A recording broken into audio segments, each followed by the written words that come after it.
Arestado ang most wanted ng Central Luzon matapos siyang ipa-deport mula Malaysia.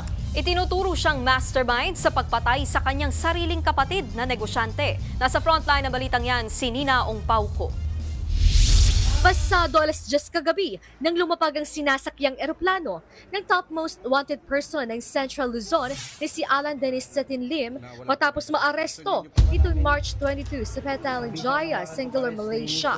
Siya ang itinuturong utak sa pagpatay ng kanyang negosyanteng kapatid na si Dominic Satin noong November 28, 2018 sa Subic. Nahuli po natin yung tinuturong gunman po, si Mr. Edgardo Luib at alias Injek, at during the hearing po ng kaso po ay umamin po siya na siya po yung pumatay po kay Dominic Satin at itinuro po niya si Mr. Dennis Satin di umano ang nag-utos sa kanila.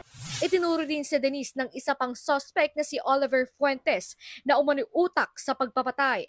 Si Fuentes naman ang inutusang kumuha ng gunman para isagawa ang krimen.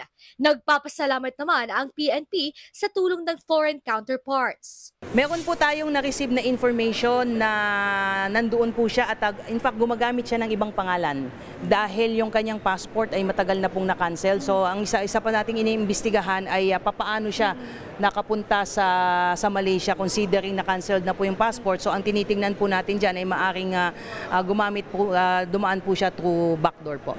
Itinanggi naman ng suspect ang akusasyon. Ang akin lang naman is fair trial. Pakinggan yung both sides of the story. Nagbabalita mula sa frontline, Nina Ongpauco, News 5.